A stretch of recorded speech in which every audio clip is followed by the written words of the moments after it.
Hello everybody, hope you're all doing well, and today's video will be about vibrato again, just a little bit of a development from the last one that we used as a warm-up, and also we will be looking at filling out your high register, so making a really nice full sound at the. Is it frozen?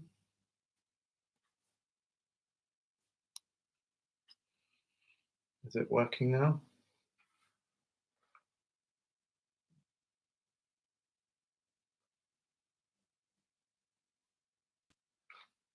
Just say hello if you can still hear me. If it's frozen though, I don't know quite what to do. Okay, back. Very good. So, yes, vibrato. So we have your bass note. Let's say this is a G. And so this wants to be your best core sound, okay, because this is what we're going to go above and below from. So when we have a sound that is nicely in tune, that's the main thing that we hear. We hear obviously a vibrato as well, but the main sound that comes through will be that sound as if you didn't have any vibrato. So I'd like to do a little bit of an exercise where we're practicing different speeds, let's put it a bit closer, and depths of vibrato. So here I've written no vibrato is a type of vibrato. It sounds weird, but we can play expressively when we don't vibrate as well. So it's important to practice playing with a really good sound and phrasing well without relying on vibrato. And then we can really hear where there might be some inconsistencies of sound and things. So that's the first place to start, actually, is without vibrato. And that doesn't mean that vibrato is an on and off switch either. So we have no vibrato, but we also have different types of vibrato. So we have deep, slow, shallow and slow, deep and fast, and shallow and fast. So let's practice all 5 of those as a sort of basic difference of vibrato, and we can then apply it to a simple melody. Okay, so if you get your flutes, and I'm going to do it on a G. What I recommend in the book, just to get the vibrato going, is to, yes, we think about it as a little electrocardiogram. So we have a little push from the stomach on each one. So it's just as if you're saying ha from here. Everybody just say ha, ha, ha, ha. Okay, now to join those up, just no more H's, just ha, ha, ha, ha. So they're all under an A. So notice how that's connected. Okay, so I'm going to do it on a G, and we're going to start without any vibrato. And then once you're happy with that sound, just give a little push from the stomach with the ha feeling. And if it splits up an octave or harmonics, doesn't matter. See what comes out. Okay, so let's get a really good G without vibrato first.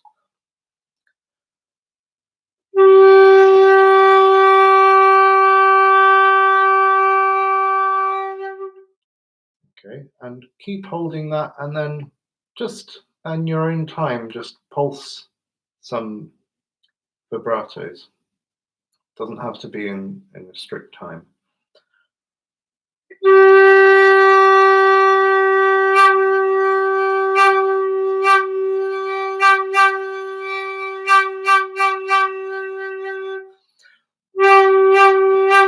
And if you want to split it, go ahead.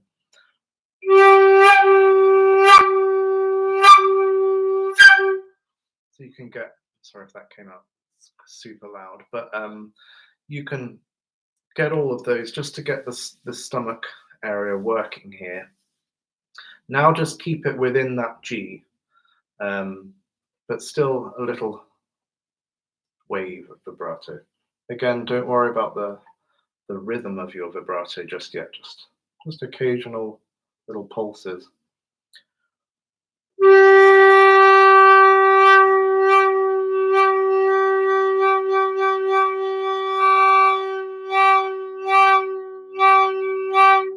And see if you can get above by blowing louder and letting the sound droop as well by being flatter when it's softer. So don't try and adjust with your lips, just allow the sound to move up and down. Now let's go for some quavers, so fours.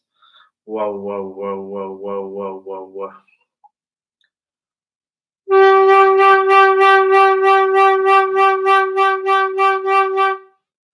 And make it as wide as you can. So this is going to be the wide and slow vibrato. Let's just take it a little slower.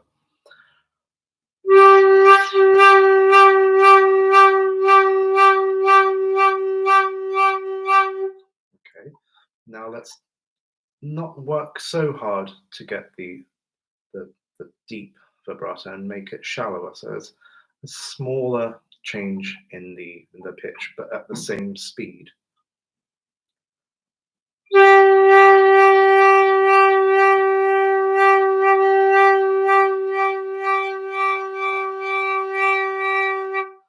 So it's more within the sound. The wide one really opens the sound up more, but it can be a little bit overpowering for certain dynamics or registers. So it really depends what you're playing for what vibrato, but it's good to practice all of them. So that was, let's just do that one more time. So let's have a deep one, slow, and a shallow one, slow. Let's do the deep one first.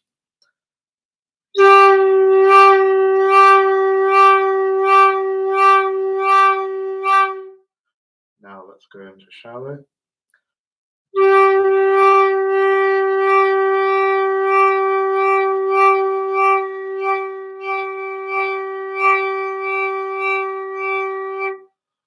Good.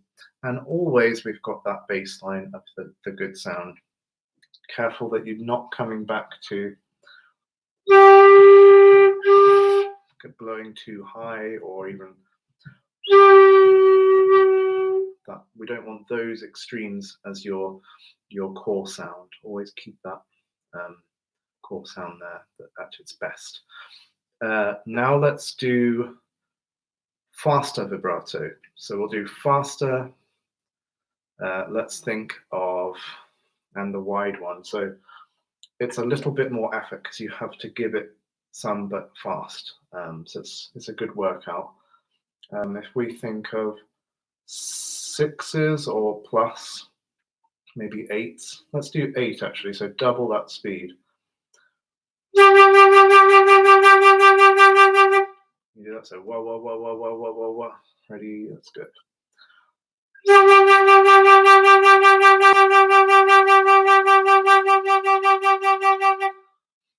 Good. Now let's do the same speed but shallower. So whoa, whoa, whoa, whoa, whoa, whoa, whoa, whoa. So you're hardly going above and below the note.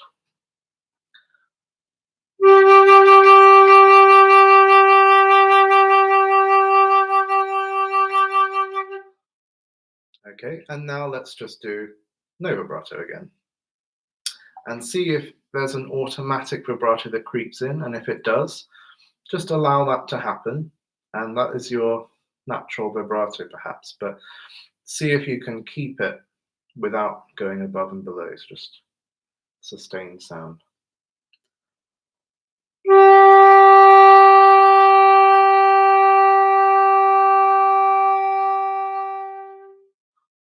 Good, so we've got 5 already different types.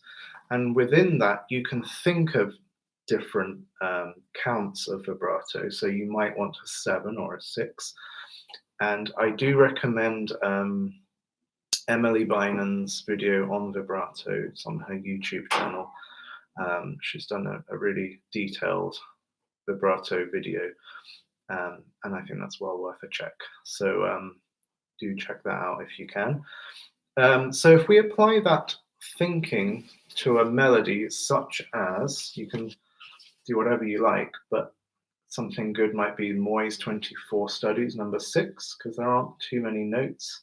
That's a nice sustained melody. So I would choose this one, or another one. I've put vibrato in capital letters at the top there, because I use these two, the Handel melodies from Tone Development, Moyse, number 80 and 81. 81 is really good because there's so many long note values, which I find are good for experimenting with vibrato. So if you've got those books, maybe dig those out and have a go with the vibrato. So for example, you could just do the Moyse number 6. Let's actually try and do it together if you can see. Homemade stand here. Right, so this one down the bottom here. And I'll just bring that closer. Okay, so if we try that together, can we try just maybe 4 bars without any vibrato? So we're just going to play it non-vibrato.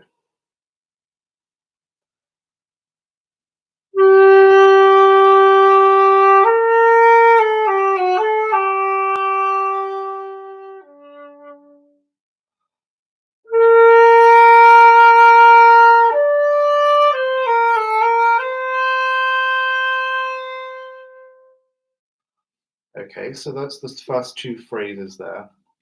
And as we can see, it's marked piano on the first one and mezzo forte on the second one. So we're developing the phrases. That's right. Yeah. So the second phrase says more than the first phrase. It's a higher up phrase there. So we want to show that as well, perhaps with the vibrato. And where do the phrases lead to? So we have da, dee, da, da, da, dee, da. We're heading towards the second bar, and then it comes away. So maybe develop the vibrato speed towards the second bar. So let's try a little bit of that. So can we try a shallow vibrato starting from nothing and gradually introducing the vibrato to the second bar?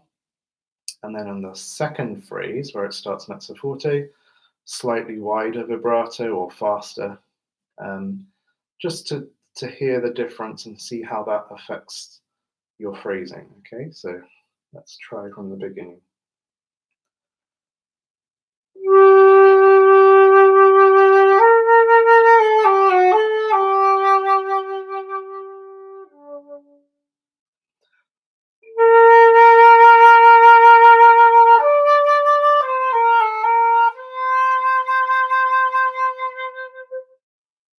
Good, so you can try that throughout and changing your vibrato for that study. You can then try this one as well. So number 81 from Tone Development. And let's just go from this, the beginning. It's easier. So let's try it again without vibrato, just the first 2 lines of that.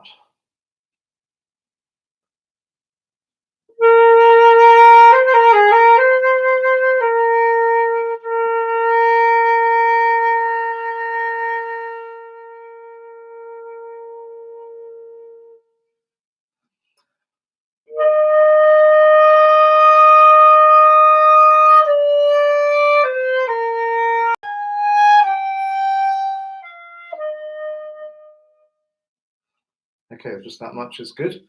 And then let's have, where it's got pianissimo, let's have very shallow or no vibrato and develop the vibrato slightly towards the next bar again. Where we've got the mezzo forte, let's have a bit more because the sound can take a little bit more depth in the louder dynamic there. Okay, so just at the beginning.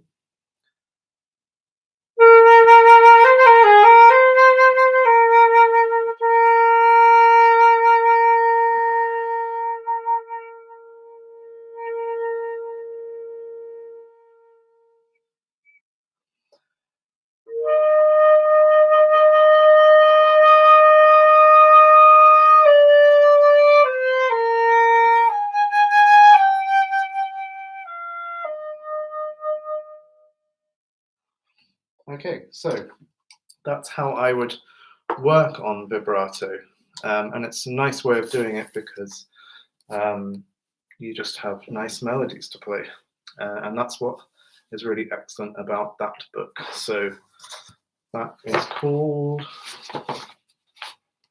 Tone Development Through Interpretation by Marcel Moyse, and the other one was 24 Little Melodic Studies, also by the man with the pipe.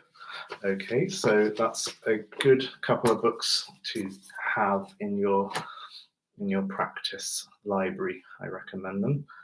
Okay, so let's move on to opening up the high register, and I dropped my little sheet. Here we go.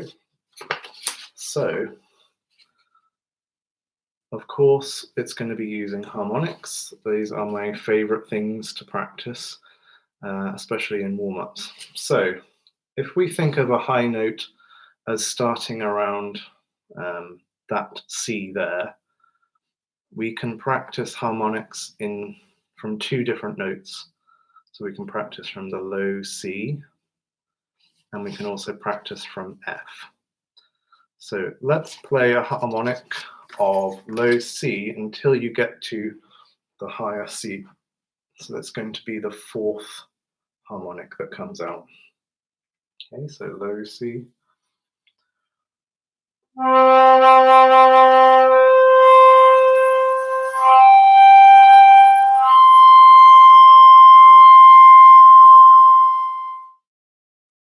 Now from F.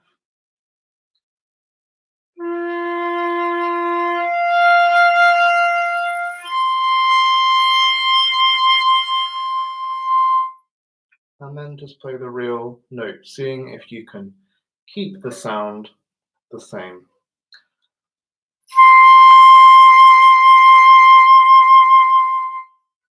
Okay, so I'm just going to pop that there as a reference. And we're going to do it on each note going up now. So that was C.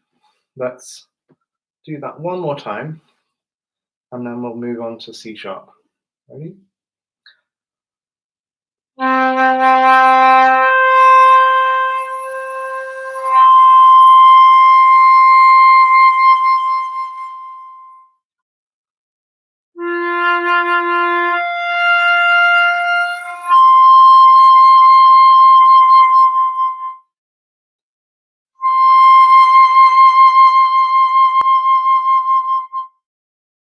Good. So that make sure that you're not doing just with the lips to get up to here. So try not to pinch in your lips.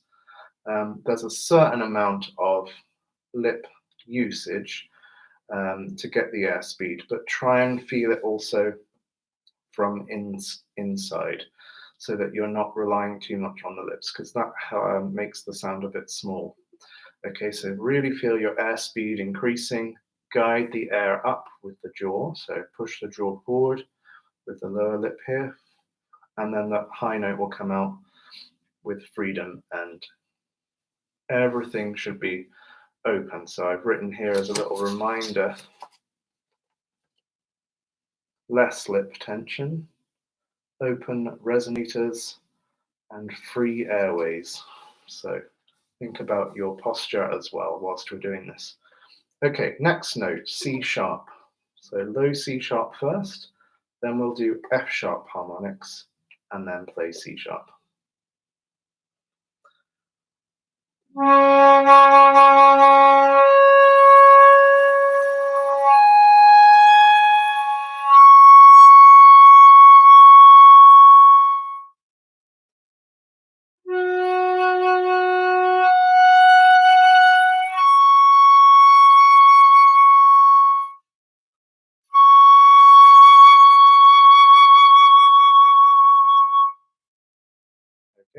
whilst you're doing this as well, just another thing to think about your vibrato. So maybe you can open up the sound a bit more with a bit more vibrato. Do it with and without. So maybe harmonics without vibrato, and then when you get to the real one, put some vibrato on that one, just in your own way. Okay, let's go to the next one, D. So low D first, then it's going to be G as the other harmonic.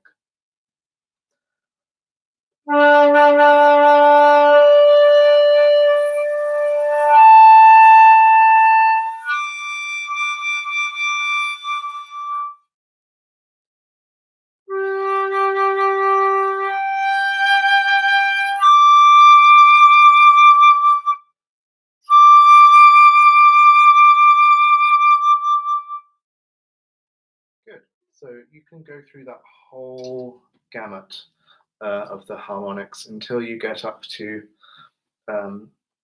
really quite high notes. But with that same process, your high G or something will sound really nice and full. So talking of high G, let's just get the harmonic for high G. So we're going to play a low G, and it's going to be up on the fourth one. Let's try.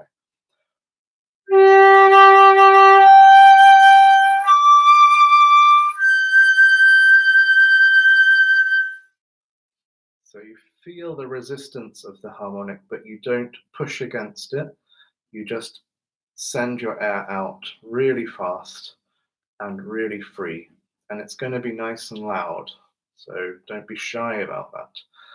And then when you get to the harmonic, can you sing and play the G as well? So not necessarily that very high one, but a G.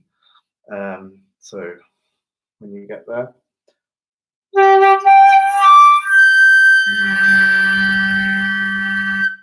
see if you can sing a G along with that. Let's try that together.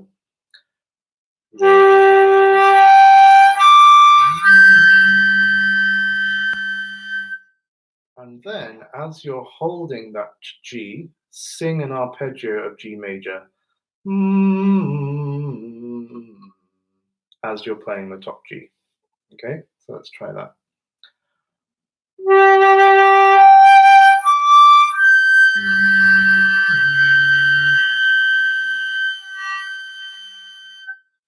Okay, so we have that nice open chest resonating voice, but we have the airspeed of the top G. So let's try that one more time.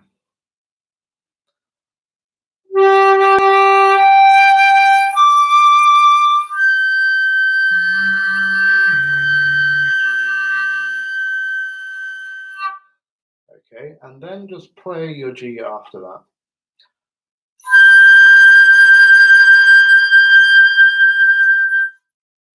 Okay, so you can do that on any high note. Let's pick another one. So F, let's do, so as a low F first as the harmonic. And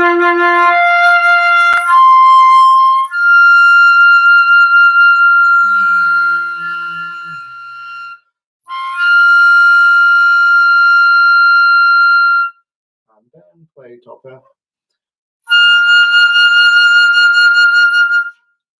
And just notice how free the air can be after doing all of that. And you might notice that the pitch is slightly different. So the real fingering tends to be quite a bit sharper than the harmonic at that octave, the fourth harmonic there. And I wouldn't worry too much about trying to match the pitch because it won't necessarily be the same. But if you do notice that it's quite sharp, having opened up your sound more, you can try some flatter fingerings. So for F, we have this as the normal fingering. You can just add that one. For F sharp, it's usually this finger, but you can use this finger. For A flat at the top, it's this, but then you can just add those two. For A, you can fork it again like that. So there's various fingerings that you can use for fortissimo, and that means you don't have to play in a lesser way. You can open your sound up and really sing, but without being sharp. Main purpose of playing the harmonics as opposed to the real note. With the harmonic, I find you really feel how you need to blow, how you direct the air and how the airspeed that you need, because we only have one fingering, so we have to do everything from our airstream. Okay, when we have the real note, there, for example, top G, normal G has the thumb, and then to top G, it's vented here, and there's lots of, with the high register, there's just lots of venting to make it easier for those notes to speak and more clearly. But if we do the low register note and do a harmonic, then we've got that resistance, and we really have to know what we're doing in order to pitch that note. And then it becomes so much easier when you switch to the normal fingering. Does that make sense?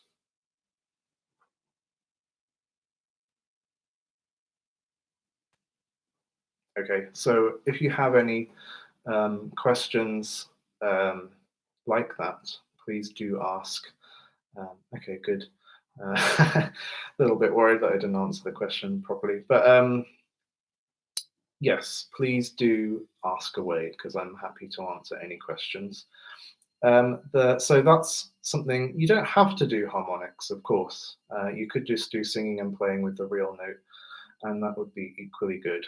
But if you've got the time, do the harmonics as well, because I find them really useful. Next one that you can try is called the Fullness of Tone exercise, and that's from, guess whose book? Marcel Moyse. It's the sonority book in the chapters called Fullness of Tone, and basically it's starting a note very quietly without any tension, and you're gradually doing a little crescendo. So you do one note piano to mezzo piano, next note mezzo piano to mezzo forte, etc., until you get to fortissimo. And the purpose of that is to make sure that the sound remains pure and that you're not forcing the air through, but just making more space and making the sound more full. Okay, so I will link Emily's video in the comments. How's that? I'll just put a link, that's easy, you can just click it. Yeah, so if we try a high note, I've got here just an E flat. We can do it as a harmonic or as the real note, you can choose, and see if you can start quietly and just do a crescendo to mezzo piano from piano. So just a small crescendo by just creating more space in the mouth. So opening up here, lifting the soft palate, allowing the air through a little bit more. Okay, so piano to mezzo piano.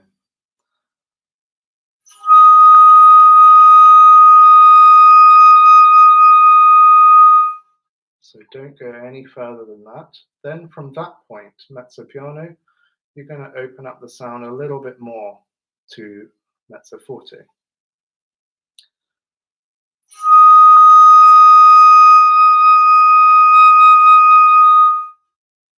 And then from there, we're going to open up to forte.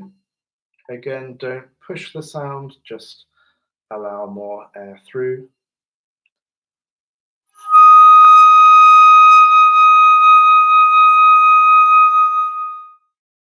And finally, from there to fortissimo.